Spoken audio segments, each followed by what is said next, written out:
الحمد لله رب العالمين الرحمن الرحيم مالك يوم الدين.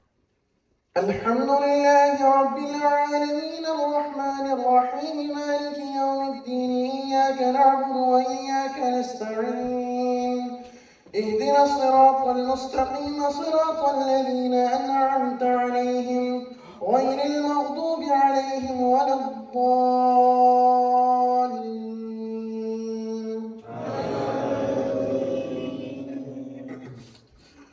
ولقد أرسلنا نوحا إلى قومه فقال يا قوم اعبدوا الله ما لكم من إله غيره أفلا تتقون.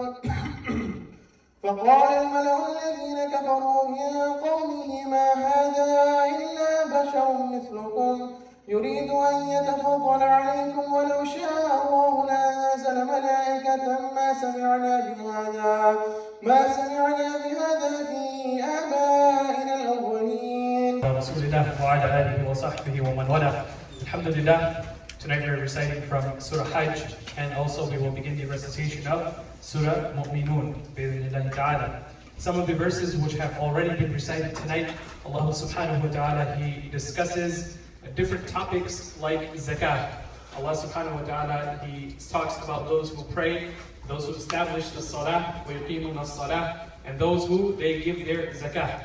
And then going forward, Allah subhanahu wa ta'ala, He also touches on many other things like the udhiyah or the qurbani. Allah subhanahu wa ta'ala, He says, and we already heard this verse being recited, لَيْ يَنَالُ اللَّهَ لُحُومُهَا وَلَا دِمَاؤُهَا وَلَكِنْ يَنَالُهُ التَّقْوَى مِنْكُمْ. Allah subhanahu wa ta'ala, He says that when you make a sacrifice for Allah subhanahu wa ta'ala, like qurbani, when you slaughter the animal, the blood or the meat of the animal does not reach Allah. لَيْ يَنَالُ اللَّهَ لُحُومُهَا, the meat of the animal does not reach Allah. Allah is not in need of the meat of an animal. وَلَا دِمَاؤُهَا, neither does the blood reach Allah. What reaches Allah subhanahu wa ta'ala? What does Allah look at? وَلَكِنْ يَنَالُهُ التَّقْوَى مِنْكُمْ. What Allah cares about is your taqwa.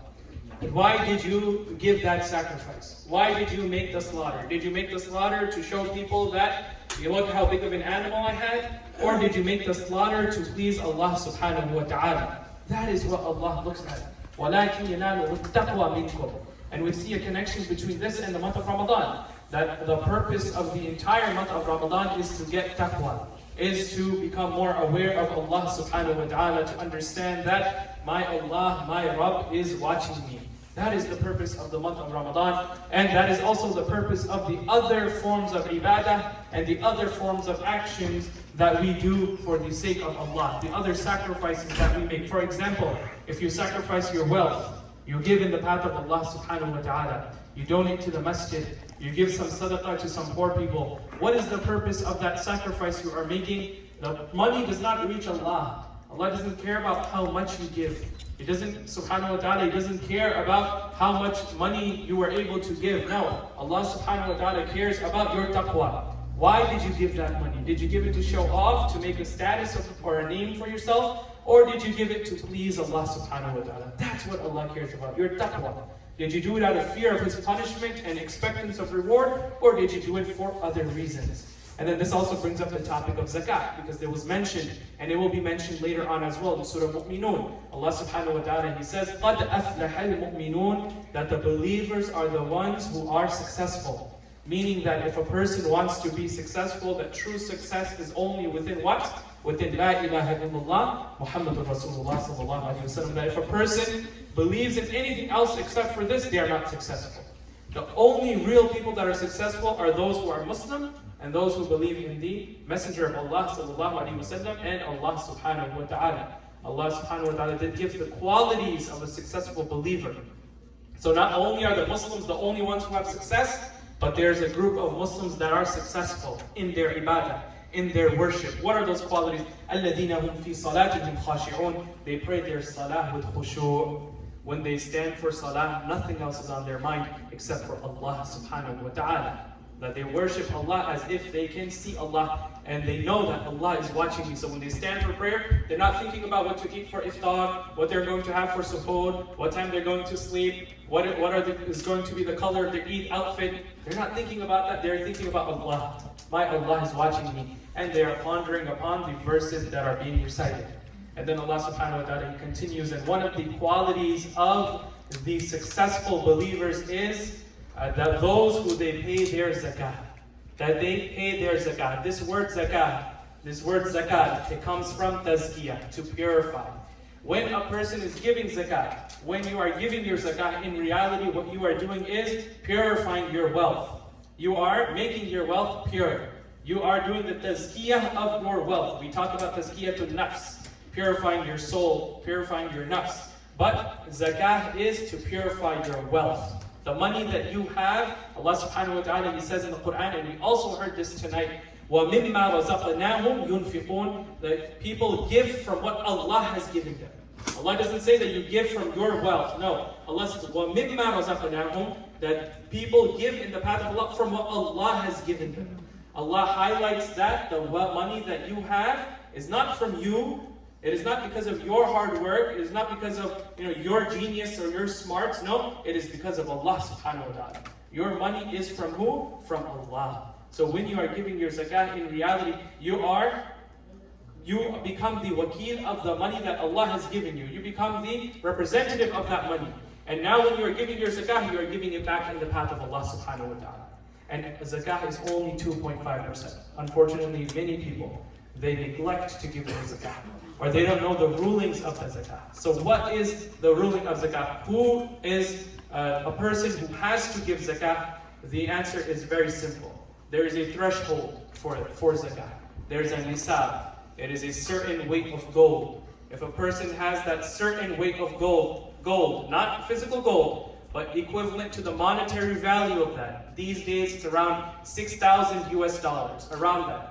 If you have wealth equal to that amount of money for a whole year, a lunar year, a whole year, so let's say from last Ramadan until this Ramadan, you had around over $6,000 sitting in your bank account savings, then you have to give your zakah. And this is according to the nisab of the gold. Every day this amount changes, because every day the value of gold goes up and down. If you want to look at an accurate number of what the nisab is, you can go to sdny.org.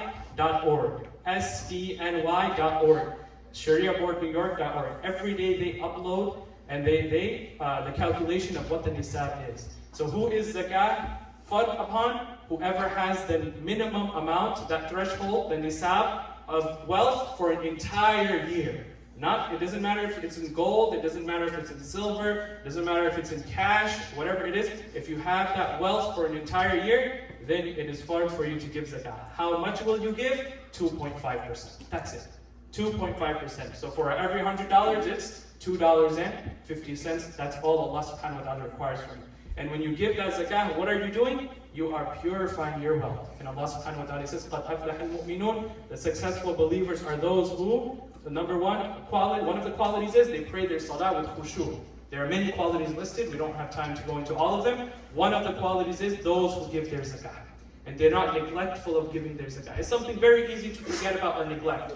That's why many people, they give it in Ramadan, so to remind themselves, right? You don't have to give it in Ramadan. You can give it any time of the year. But many people give it in Ramadan to remind themselves. So again, if you have that minimum wealth for an entire year, Allah requires you to give 2.5% of that in zakah. And who is zakah applicable to? The people who are poor, who don't have that nisab of wealth, who are struggling financially. And there are also other categories as well. We can speak about that another time by the will of Allah subhanahu wa ta'ala. Then finally, at the end of Surah Mu'minun, or rather at the end of these ayahs, Allah subhanahu wa ta'ala, He says that what is the reward for these people? وَالَّذِينَ يَرِثُونَ الْفِرْدَوْسِ. That these people will become the inheritors of Firdaus. هُمْ فِيهَا خَالِدُونَ. And they will live in there forever and ever. So if you want to live in Jannah al-Firdaus forever and ever, and may Allah subhanahu wa ta'ala take us to al-Firdaus, say Ameen. If we want to live in al-Firdaus forever, we should read this translation of the first 10 to 12 verses of this surah. Allah gives us all the qualities. What are some of the qualities? People who pray their salah with khushu', they safeguard their tongue, safeguard their private part, and they give their zakah, and there's also other qualities as well. So if you want to go to Al-Firdaus and you want to live forever, read the translation of the first 10 to 15 verses of Surah Al-Mu'minun, and inshallah you will find the cheat code of how to go to Jannat Al-Firdaus. May Allah subhanahu wa ta'ala give us all the tawfiq to reunite the way we are sitting here. May Allah bring us together again in Al-Firdaus to do His praise and to pray there as well. سبحانك اللهم وبحمدك أشهد أن لا إله إلا أنت نستغفرك ونتوب إليك والسلام عليكم ورحمة الله وبركاته.